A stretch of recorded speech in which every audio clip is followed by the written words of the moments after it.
असं काही आहे का, की कमी पाणी पिल्यामुळे कॉन्स्टिपेशनचा त्रास होऊ शकतो? हा सगळ्यात महत्वाचा आणि योग्य क्वेश्चन आहे. हं. डाएट आणि वॉटर इनटेक हा सगळ्यात इम्पॉर्टंट पार्ट आहे कॉन्स्टिपेशनमध्ये.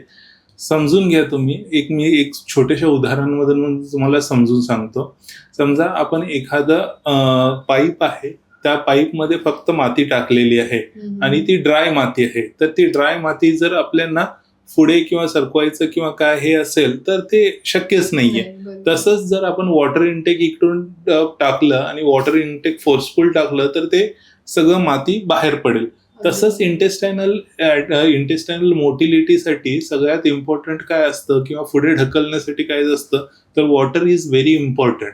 तर वॉटर जेव्हा पण बॉडीमध्ये जातं तर बॉडीमधली शुष्कता कमी होते.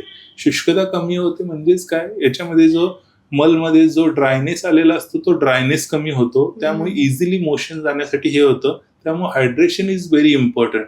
आणि त्याचबरोबर जेव्हा पण आपलं हायड्रेशन तिथं असतं त्यामुळे मग पाईल्समध्ये म्हणा किंवा फिशरमध्ये जे कट्स किंवा बाकीचे जे इजा होण्याची शक्यता असते ती डेफिनेटली आपल्याला वाटते.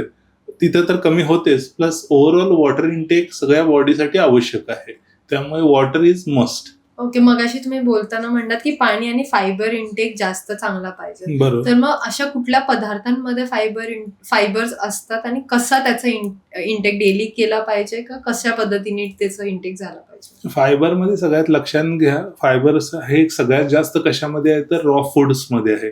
रॉ फूड्समध्ये काय येतं, मग काकडी येतं, गाजर येतं, टोमॅटो येतं, हे सगळे रॉ फूड्स झाले. त्याच्याच बरोबर मग फ्रुट्समध्ये कम्प्लीट फ्रुट्स असतील, मग ॲपल असेल, संत्री असेल, मोसंबी असेल, पपया असेल, ह्या सगळ्या जे फुल ह्याच्यामध्ये फ्रुट्समध्ये फायबर रिच डाएट आहे.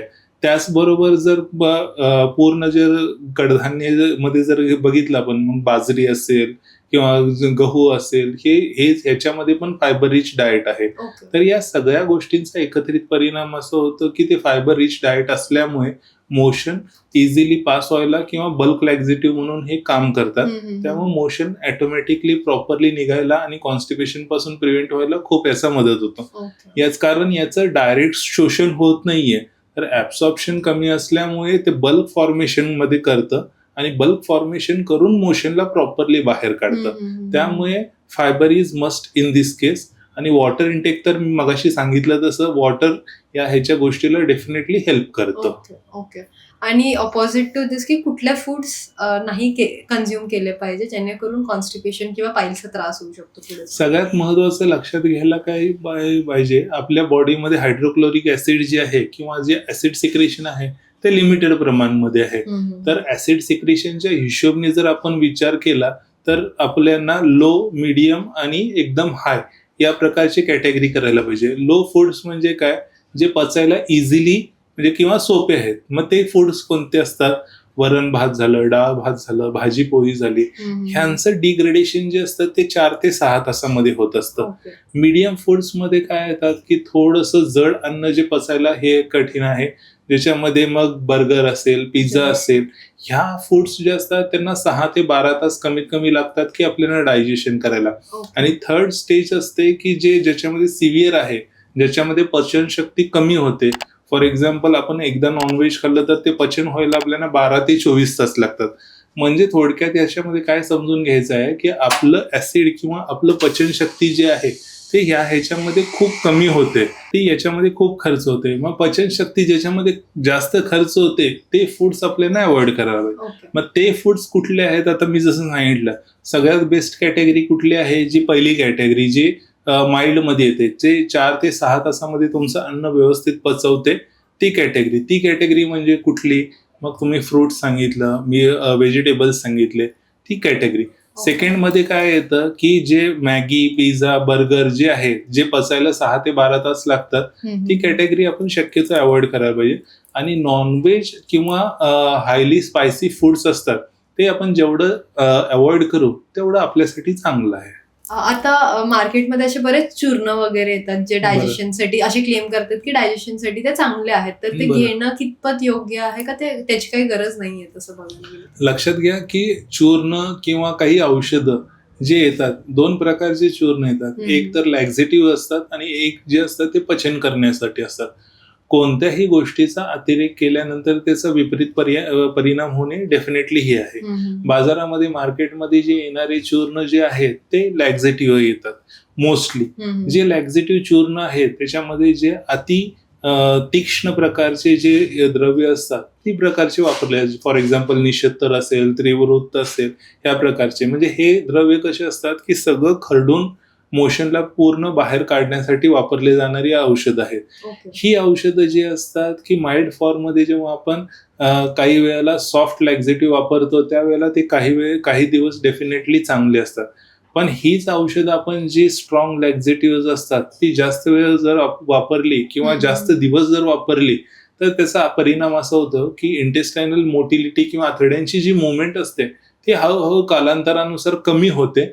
आणि हळूहळू कमी होऊन काय होतं की नंतर त्यांना एक वेळ अशी येते की एक स्टेज की त्यांना ते औषध घेतल्याशिवाय मोशन होतच नाही. मग ती स्टेज सगळ्यात खराब स्टेज असतं, कारण त्या स्टेजला आपल्या हातामध्ये करण्यासारखं काही नसतं. समजून घ्या तुम्ही की जे कॉन्स्टिपेशन आहे ते कॉन्स्टिपेशन कम्प्लीट मोठ्या आतड्यांचा आजार आहे, ना की फक्त ते एनल कॅनलचा. आणि आपण पूर्ण आतडं काढू शकत नाही सर्जिकली किंवा बायोलॉजिकली. आपण जरी त्याचं काही ट्रीट करायचं म्हटलं तरी त्याला लिमिटेडच औषध येतात किंवा सवयी येतात. त्यामुळे जेव्हा ह्या प्रकारचे पेशंट असतात की ज्यांना खूप जास्त तीव्र प्रकारचे कॉन्स्टिपेशन आणि औषध घेतल्यानंतरच मोशन होतं, त्यांच्यामध्ये मॅनेजमेंट ही तेवढंच डिफिकल्ट होतं किंवा जे सर्जिकल मॅनेजमेंट अवेलेबल आहे ते खूप कॉम्प्लिकेटेड आहे आणि त्याचा सक्सेस रेट ही खूप कमी आहे. त्यामुळे आयडियली अशा गोष्टी करण्यापेक्षा नॅचरल लॅक्झेटिव्ह किंवा नॅचरल घरगुती उपाय वापरून हे कॉन्स्टिपेशन ट्रीट करणे हे सगळ्यात सर्वात उत्तम उपाय आहे. असे कुठले घरगुती उपाय सजेस्ट कराल तुम्ही की इनिशियल स्टेजला जर असेल तर कुठले घरगुती उपाय केले पाहिजे? सर्वात पहिल्यांदा इनिशियल स्टेजमध्ये जर असेल आणि कॉन्स्टिपेशन असेल तर सर्वात पहिल्यांदा त्यांनी सवयी व्यवस्थित करायला पाहिजे. मग सवयीमध्ये काय तर सगळ्यात पहिल्यांदा एक फिक्स टायमिंगला मोशनला जाणे किंवा फिक्स टायमिंग एक रुटीन किंवा आपला आहार विहार ठेवणे हे सगळ्यात पहिलं आहे. सेकंड पॉइंट मध्ये काय येतं की घरगुतीमध्ये मग काही वेळेला गरम पाण्यामध्ये पण काही वेळेला लोकांना फरक पडतो. म्हणजे लूक वॉर्म वॉटर सकाळी घेतल्यानंतर बरं वाटतं. किंवा याच्या व्यतिरिक्त आपण काय करू शकतो, रात्री झोपताना 1 कप गरम गरम दूध आणि त्यामध्ये गाईचं साजूक तूप 1 ते 2 चमचे टाकून हे घेऊ शकतो. किंवा ह्याच्या व्यतिरिक्त जर ह्याच्या वरचे जर कॅटेगरी जर गेलेले असतील तर मग आपण नॅचरल मेडिसिन्स मध्ये मग इसबगोल घेऊ शकतो किंवा मग त्रिफळ चूर्ण घेऊ शकतो रात्री झोपताना, की जेणेकरून नॅचरली मोशन प्रॉपरली क्लिअर व्हायला मदत होईल. पण याच्या व्यतिरिक्त माझं आयडियल सजेशन असतं की तुम्ही डाएट मॉडिफिकेशनच करा.